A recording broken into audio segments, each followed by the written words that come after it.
हम है red network, हम करते हैं जन की बात।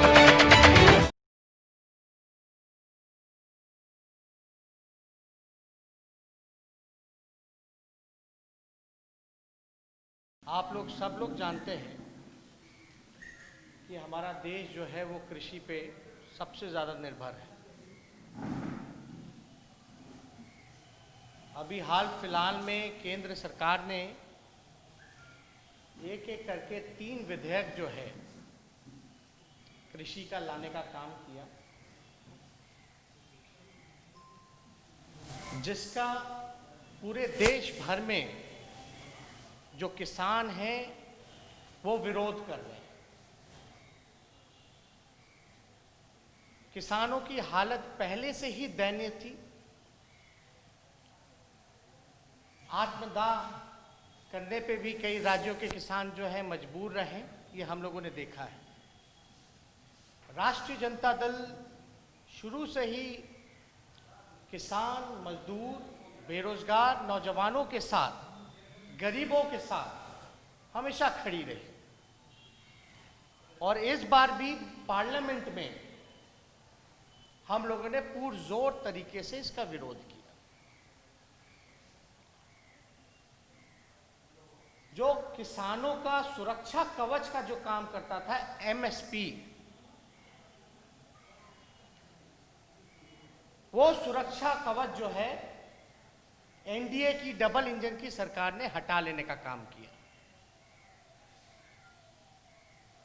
हम लोग शुरू से ही कहते रहे हैं कि ये एनडीए की सरकार, डबल इंजन की सरकार किसान विरोधी है, मजदूर विरोधी है, नौजवान विरोधी है। और ये पूरी तरीके से स्पष्ट हो गया।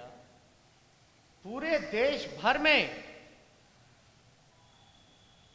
चाहे रेलवे हो उसको प्राइवेटाइज किया जा रहा है, एयर इंडिया हो उसको प्राइवेटाइज किया जा रहा है, हर जगह जो है निजीकरण, प्राइवेटाइज, सारे सेक्टर्स को किया जा रहा है। लोगों ने कई कई बातें, बड़ी बड़ी बातें कहा था कि देश को बिकने नहीं देंगे, और एक सेक्टर ऐसा था जो एग्रीकल्चर सेक्टर था, कृषि सेक्टर था, उसको भी प्राइवेटाइज पूरी तरीके से करने की तैयारी हो चुकी है। हमने कल भी ये बात कही, इस विधेयक से किसान लाचार हो गया है, मजबूर हो गया है, हताश हो गया है, निराश हो गया है, टूट चुका है, और उसका पूरा शोषण करने का तैयारी कॉर्पोरेट सेक्टर द्वारा चलाया जा रहा है। यानी यह स्पष्ट है कि जो अन्नदाता है, जो अन्नदाता है, उसको ये सरकार अपने फंड दाताओं से कठपुतली बनाने का काम कर रही है। यानी जो हमारे अन्नदाता हैं, ये सरकार अपने फंड दाताओं को कह करके इसका पूरी तरीके से तैयारी करके उसको, किसानों को कठपुतली बनाने का काम किया जा रहा है। हम स्पष्ट कर दें एक बात कि इस विधेयक को लेकर के भारी विरोध हुआ। पंजाब, हरियाणा में तो भारी आंदोलन चल रहा है और धीरे धीरे ये आंदोलन जो है तेजी पकड़ रहा है। और बिहार में, क्योंकि बिहार जो है कृषि प्रधान राज्य रहा है, लगभग 70% से भी ज्यादा बिहार जो है किसानों पे निर्भर रहते हैं। आज कहीं ना कहीं से उन्होंने भी मान लिया कि ये जो डबल इंजन की सरकार है ये उनके हितैषी एकदम नहीं, बल्कि पूरी तरीके से ये सरकार पूंजीपतियों की सरकार है, गरीबों की सरकार नहीं। इस विधेयक से किसान और गरीब होगा। 2022 की बात की जाती थी, जिसमें 2022 में लोगों ने सपने दिखाए कि आय को किसानों का दुगना किया जाएगा। अब हम कुछ कारण हम आपको बता दें कि आय दुगना क्यों नहीं हो सकता। इससे किसान और गरीब होगा, और जो खाद्यान्न जो नियंत्रण जो होता था, अब वो सरकार के हाथ में इस विधेयक के बाद नहीं रह जाएगा। यानी जितना खाद्यान्न नियंत्रण है वो कॉरपोरेट सेक्टर के हाथों में चला गया है। मंडी को खत्म करने का प्रयास किया जा रहा है। गौर कीजिएगा, बिहार गरीब प्रदेश है, लोग पलायन करते हैं, दिहाड़ी मजदूर हैं। 2006 में बिहार में एपीएमसी को रद्द किया गया। इसी एनडीए की सरकार ने, नीतीश कुमार जी ने एपीएमसी को रद्द किया। हम बिहार के माननीय मुख्यमंत्री नीतीश कुमार जी से पूछना चाहते हैं कि एपीएमसी को रद्द करने का क्या नुकसान हुआ है या क्या फायदा हुआ है, ये आप बताइए। एपीएमसी मतलब जो है, आप ये कह सकते हैं, जो कृषि उपज विपणन समितियां जो थी, उसको एग्रीकल्चर प्रोडक्शन का जो कमेटी था उसको रद्द 2006 में किया गया। और पूरी तरीके से बिहार में जो है बिचौलियों के हाथ में ये सारी चीजें जो हैं वापस आ गई। इस पूरे विधेयक में जो है एमएसपी का जिक्र ही नहीं है। अच्छी बात है कि आपने बात की वन नेशन वन मार्केट की बात की, वन नेशन वन मार्केट की बात की, लेकिन आपने वन एमएसपी की बात नहीं की, जो कि किसान का सुरक्षा कवच है। आखिर क्यों नहीं वन एमएसपी की बात की गई? और देखिए, एपीएमसी जो 2006 में जो रद्द किया गया, धीरे धीरे जो उसका फलस्वरूप जो एक्सपीरियंस जो रहा बिहार का, वो माननीय मुख्यमंत्री जी को बताना चाहिए। और इसका जहां तक जो फलस्वरूप है कि बिहार जो है गरीब होता गया, पलायन होता गया। और इस वर्ष की बात करें, अगर आंकड़ा में बात करें, इस वर्ष नीतीश सरकार के कुल गेहूं खरीद का के जो लक्ष्य 1% से भी कम एमएसपी के मूल्य पर खरीद हुई, जो कि 0.71 है। यानी 1% से भी कम एमएसपी के मूल्य से नीचे खरीद इसकी हुई है। यानी साफ तौर पे दिखाया जा रहा है कि हमको कितना भारी इसका नुकसान हुआ। अब मान लीजिए, उदाहरण के रूप में अगर किया जाए, प्रदेश में, क्योंकि प्रदेश में एमएसपी ही नहीं है, तो इसका एक उदाहरण अगर हम दें तो आज बिहार प्रदेश में किसान मकई का जो एमएसपी है 1850 होने के बावजूद उसे बिचौलियों को उनको 1100 में बेचना पड़ता है। यानी 1100 से भी नीचे लोग जो है बेचने का काम करते हैं। यानी 1850 का अगर लेकर के चलिए जो एमएसपी है, यानी उससे नीचे अगर बेच रहे हैं 1100 में, तो लगभग 750 रुपए का नुकसान उन किसानों को होता है। यानी और भी ज्यादा नुकसान हो रहा है। आप देखिएगा, ये अध्यादेश कहता है कि बड़े कारोबारी जो है सीधे किसानों की उपज खरीद कर सकेंगे, लेकिन ये नहीं बताया गया कि जिन किसानों के पास मोल भाव करने की क्षमता नहीं है, वो इसका लाभ कैसे उठा पाएंगे। कैसे, जिसमें क्षमता ही नहीं है मोल भाव करने का, डायरेक्ट अगर आ जाएगा खरीदेगा, तो मोल भाव, बेचारा किसान तो ऐसे ही बेबस है, कमजोर है, इस राज्य में एमएसपी है ही नहीं, तब इतना नुकसान झेलना पड़ रहा है। ये सेक्टर आ जाने के बाद, ये विधेयक आ जाने के बाद तो भारी नुकसान जो है हमारे राज्य को हो ही रहा है, बल्कि पूरे देश में किसानों को जो है नुकसान होगा। जैसे कि सरकार एक राष्ट्र एक मार्केट बनाने की बात कर रही है, लेकिन आप ये जानते हैं क्या अपना किसान अपने ही जिला में जो है बिचौलियों से नहीं बच पाया, अपना उपज जो है वो नहीं बेच पाता है, लागत उसको नहीं मिल पाती है, तो वो दूसरा जिला में या दूसरे राज्य में कैसे बेचेगा? तो कैसे फायदा होगा उसको? ये बहुत ही बड़ा प्रश्न है जिसका हम लोग चाहते हैं कि सरकार जो है उत्तर देने का काम करे। इस अध्यादेश की धारा 4 में कहा गया है कि किसान को पैसा 3 कार्य दिवस में दिया जाएगा। जो धारा 4 है इस विधेयक का, इसमें कहा गया कि किसानों को पैसा 3 कार्य दिवस में दिया जाएगा। किसान का पैसा फंसने के पर दूसरे मंडल या प्रांत के बार बार चक्कर काटने होंगे। मान लो हमारा एक जिला का फंस गया, पैसा नहीं मिल रहा है, तो उसको दूसरे राज्य जाना पड़ेगा, दूसरे जिला जाना पड़ेगा।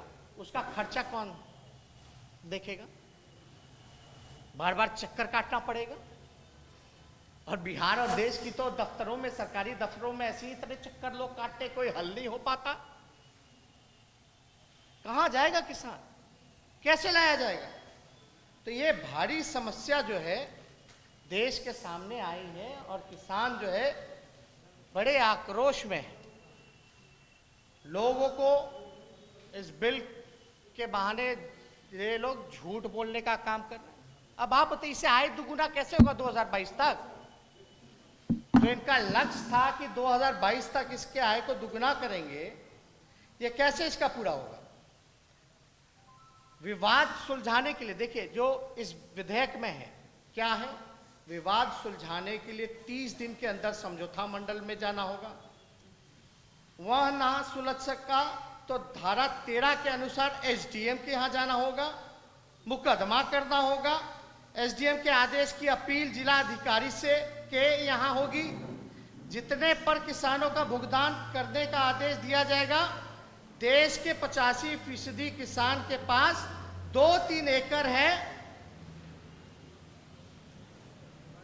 विवाद होने पर उनकी पूरी पूंजी वकील करने और ऑफिस के चक्कर काटने में ही लग जाएंगे।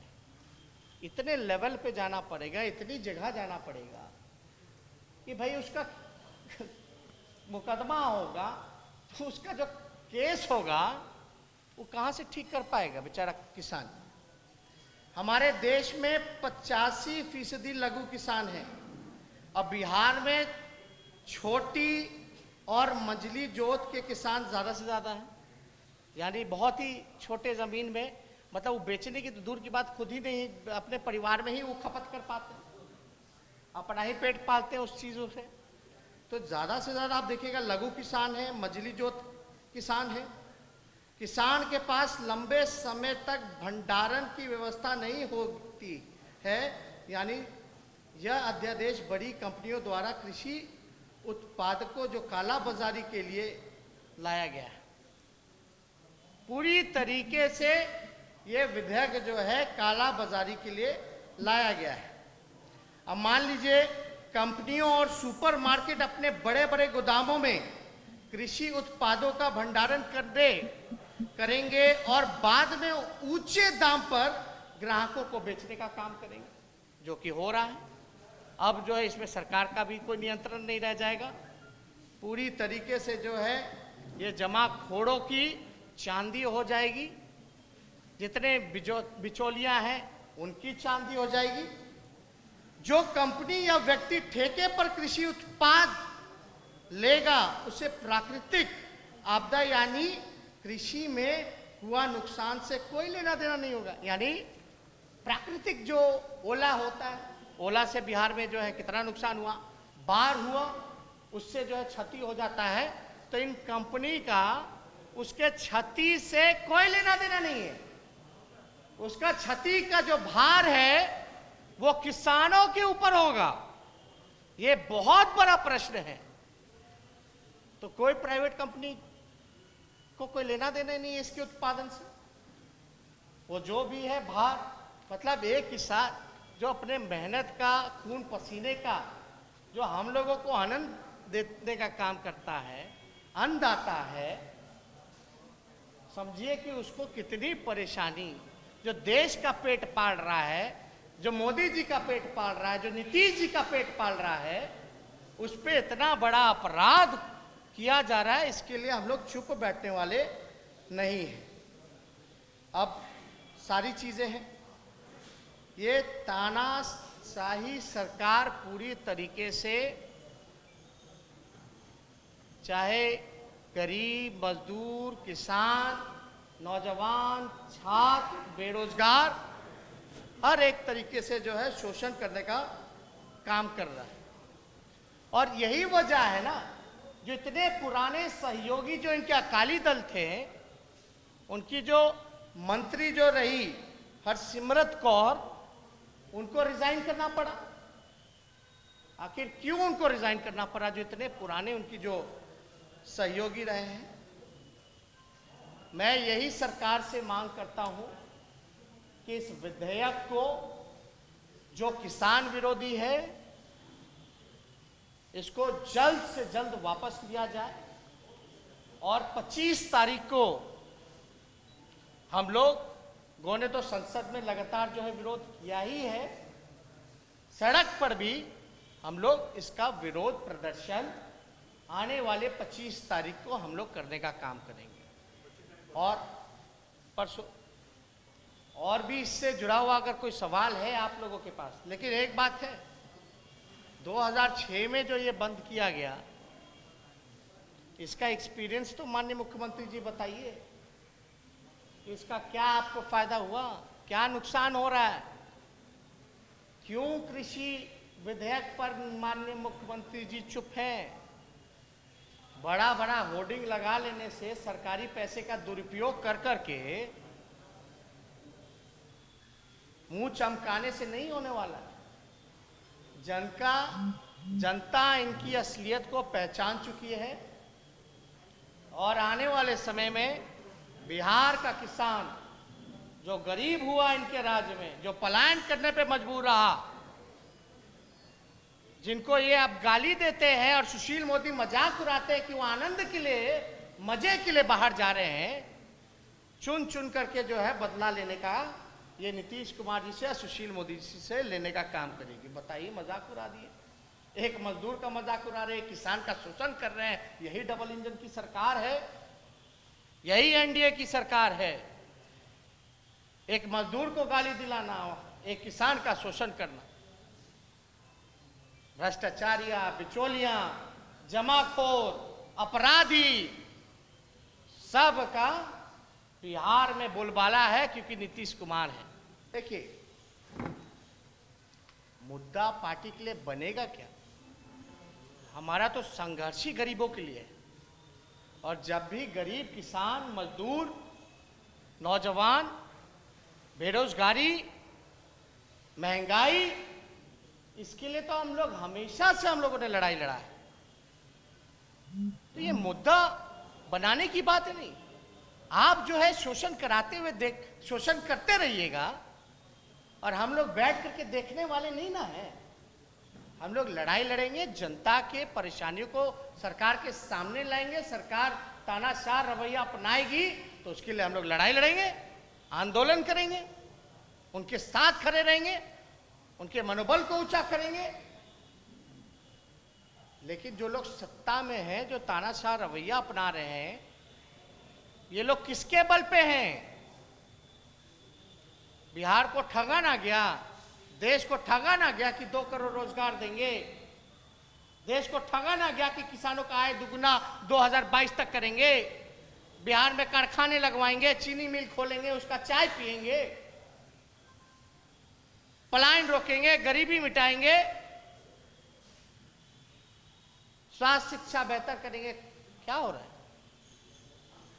जमाखोर और घूसखोर लोगों का बोलबाला। आप देखिए, हालांकि ये प्रेस कॉन्फ्रेंस जो है कृषि संबंधित, किसान संबंधित, देश की बात है। जय जवान जय किसान का नारा हम लोग लगाते थे।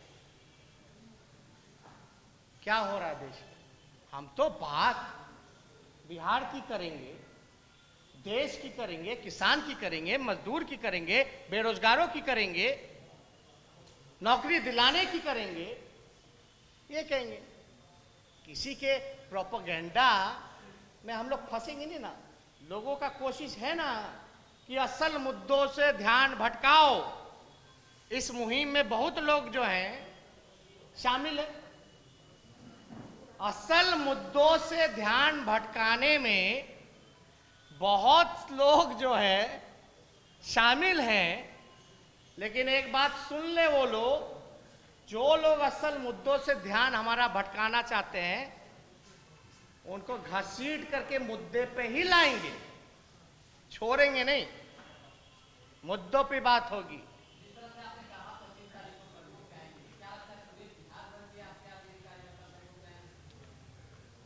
देखिए, बिहार भर की बात नहीं है, तो देश भर में आंदोलन चल ही रहा है। ये मेरा खुद का आंदोलन तो नहीं है। बात को समझिए। किसान रोड पे है और सरकार में बैठे हुए लोग एसी के रूम में। इसलिए हम लोग की पार्टी शुरू से ही किसानों के साथ खड़ी रही। जब वो संघर्ष कर रहा है तो हम लोग उस संघर्ष के उनके साथ भागीदार बनेंगे और उस आंदोलन को और मजबूत करेंगे। सत्ता पक्ष की तरफ से एक पोस्टर लगाया गया कि जैसे कि इसमें आपके सभी परिवार को दिखाया गया और बिहार में भारी कहे जाने की बात है। इस सब से कोई मतलब है? सब कोई मतलब है? इस सब पे कोई टिप्पा टिप्पणी हमको नहीं करना है। आप एक बात समझिए ना, इस पे हम तो कुछ बोलना नहीं चाहते हैं। इस बिल को लेकर के लोग बिहार बिहार बिहार बिहार बिहार बिहार चिल्ला रहे। जो गैर बिहारी है, जितने गैर बिहारी हैं, कान खोल करके सुन ले, जितने गैर बिहारी हैं वो बिहार बिहार बिहार बिहार बिहार, सोते जागते, उठते बैठते, नहाते खाते और पीते, चुनाव का समय है तो बिहार बिहार बिहार करेंगे। लेकिन पटना यूनिवर्सिटी का दर्जा, केंद्र का दर्जा नहीं दिला पाए, बिहार को विशेष राज्य का पैकेज नहीं दे पाए, बिहार में कारखाने उद्योग नहीं लगा पाए, रोजगार नहीं दे पाए, गरीबी नहीं मिटा पाए, पलायन नहीं हटा पाए, रोक पाए। अब तो बिहार चुनाव है, बिहार का चुनाव खत्म होगा। जितने गैर बिहारी हैं सब अपने अपने काम में लग जाएंगे, भाग जाएंगे। बाढ़ में अब तक केंद्र कमेटी नहीं आई जांच करने कि कितना नुकसान हुआ। लगभग 80 से 85 लाख आबादी प्रभावित रही। मजदूर जो पैदल 1500 किलोमीटर चल के आए, 2000 किलोमीटर चले, कई लोग चलते चलते मर गए, एक्सीडेंट हो गया, भूखे रहे, भूखे मर गए। तब बिहार याद नहीं आया, बिहारी याद नहीं आया। अब अपना पॉलिटिकल एजेंडा सेट कर रहे, बिहार बिहार बिहार बिहार कर रहे। हम है रेड नेटवर्क, हम करते हैं जन की बात।